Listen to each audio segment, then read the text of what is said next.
Hello বন্ধুরা, ঈশান help YouTube চ্যানেলে আপনাদের সকলকেই স্বাগত জানাই। তো বন্ধুরা, আজকের ভিডিওর মাধ্যমে আমি আপনাদের দেখাবো আপনারা আপনাদের আধার কার্ডে ডকুমেন্টস কিভাবে আপডেট করবেন। তো বন্ধুরা, আপনাদের যাদের আধার কার্ড রয়েছে বা আপনি যদি আধার কার্ড গ্রাহক হয়ে থাকেন, তাহলে সরকারের তরফ থেকে এক বিরাট আপডেট এসেছে, যেখানে বলা হয়েছে সকলকেই আধার কার্ডে ডকুমেন্টস আপডেট করতে হবে। যদি আপনি কাজটি না করেন, তাহলে আপনার আধার কার্ড পুরোপুরিভাবে নিষ্ক্রিয় হয়ে যাবে বা আপনার আধার কার্ডটি বন্ধ হয়ে যাবে। আপনি আধার কার্ড থেকে কোনো প্রকার বেনিফিট নিতে পারবেন না। যেসব বেনিফিট এখন পাচ্ছেন সেগুলোকেও গভর্নমেন্টের তরফ থেকে বন্ধ করে দেওয়া হবে। বন্ধ হয়ে যেতে পারে আপনার bank account, pan card, ration card, voter card. তাছাড়াও আপনি সরকারি যেসব স্কিমের টাকা পাচ্ছেন সেগুলোও কিন্তু বন্ধ হয়ে যেতে পারে। তো বন্ধুরা, আপনাদের আধার কার্ডে ডকুমেন্টস আপডেট করার জন্য কোথাও যাওয়ার দরকার নেই। আপনি বাড়িতে বসে অনলাইনে মোবাইল বা ল্যাপটপের সাহায্যে করতে পারবেন মাত্র 2 মিনিটে। তো বন্ধুরা, অনলাইনে বাড়িতে বসে আপনার আধার কার্ডে ডকুমেন্টস কীভাবে আপডেট করবেন স্টেপ বাই স্টেপ দেখাবো আজকের এই ভিডিওর মাধ্যমে। তো বন্ধুরা, ভিডিও ভালো লাগলে অবশ্যই চ্যানেলটিকে সাবস্ক্রাইব করে রাখবেন। তো বন্ধুরা, আধার কার্ডে ডকুমেন্টস আপডেট করার জন্য আপনি সরাসরি গুগলে চলে আসবেন। গুগলে এসে টাইপ করবেন মাই আধার লিখে। মাই আধার লিখে সার্চ করলেই আপনার সামনে যে প্রথম লিঙ্কটি আসবে মাই আধার, এই অপশানটিতে আপনারা ক্লিক করবেন। তো এই অপশানে ক্লিক করলে আপনারা আধার কার্ডের অফিসিয়াল ওয়েবসাইটে পৌঁছে যাবেন। তো আপনাদের সুবিধার্থে এই ওয়েবসাইটের লিঙ্ক আমি ভিডিও ডেসক্রিপশনে দিয়ে রাখবো। তো আপনারা আধার কার্ডের এই অফিসিয়াল ওয়েবসাইটে আসার পর আপনারা এখানটায় দেখতে পাবেন একটি লগ ইন বলে অপশন। সেই লগ ইন অপশানে আপনারা ক্লিক করবেন। তো এখানে আপনারা দেখতে পাবেন যে এন্টার আধার। এখানে আপনি আপনার আধার কার্ড নাম্বারটি দিবেন, তারপরে এখানটায় যে ক্যাপচার রয়েছে সেই ক্যাপচারটি এখানে দিবেন। দেওয়ার পরে সেন্ড ওটিপিতে ক্লিক করতে হবে। তো সেন্ড ওটিপিতে ক্লিক করলেই আপনার আধার কার্ডের সঙ্গে যে মোবাইল নাম্বারটি লিঙ্ক রয়েছে সেই মোবাইলে একটি ওটিপি আসবে। সেই ওটিপিতে এই এন্টার ওটিপি এই ঘরে দিতে হবে। দেওয়ার পরে লগ ইন অপশানে ক্লিক করতে হবে। তো লগ ইন অপশানে ক্লিক করলে আপনার সামনে এরকম ইন্টারফেস চলে আসবে।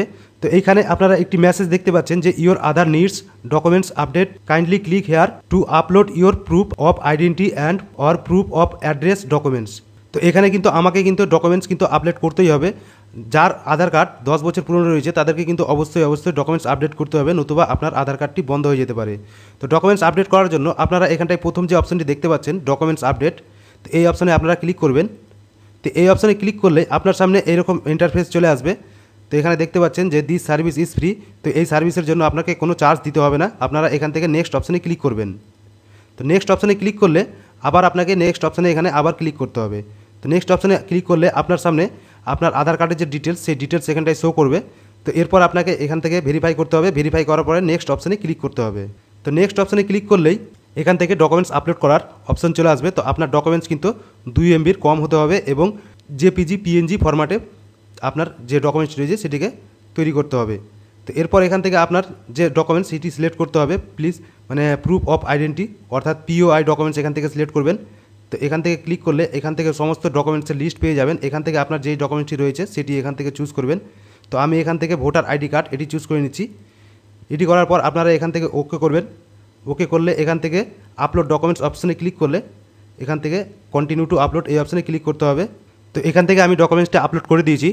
তো এরপর আপনাকে নিচে স্ক্রল করবেন। নিচে স্ক্রল করার পরে এখান থেকে প্রুফ অফ অ্যাড্রেস অর্থাৎ পিওএ ডকুমেন্টস এখান থেকে আপনাকে সিলেক্ট করতে হবে। তো এখান থেকে আপনারা ডকুমেন্টসের লিস্ট পেয়ে যাবেন। এখান থেকে আপনার যে ডকুমেন্টসটি রয়েছে সেটি এখান থেকে সিলেক্ট করবেন। তো আমি এখানেও ভোটার কার্ড আইডি সিলেক্ট করছি।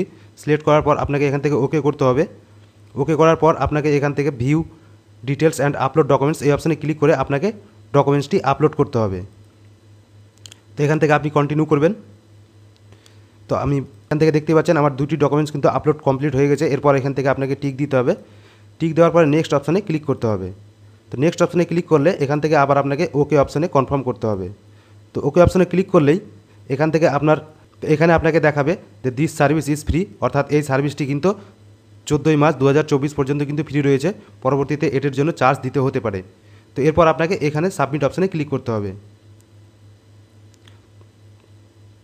তো সাবমিট অপশানে ক্লিক করলে আপনার কিন্তু ডকুমেন্টস আপডেট সাকসেসফুলিভাবে হয়ে যাবে। এখান থেকে আপনি ডাউনলোড অ্যাকনোলেজমেন্টে ক্লিক করে আপনার অ্যাকনোলেজমেন্টটি ডাউনলোড করতে পারবেন। তো বন্ধুরা, এইভাবেই আপনারা বাড়িতে বসে অনলাইনে আধার কার্ডে ডকুমেন্টস আপডেট করে নিতে পারবেন। তো বন্ধুরা, ভিডিওটি ভালো লাগলে লাইক করবেন, শেয়ার করবেন এবং আপনার মনে যদি কোনো প্রশ্ন থাকে তাহলে কমেন্ট বক্সে কমেন্ট করে জানাতে ভুলবেন না। ধন্যবাদ।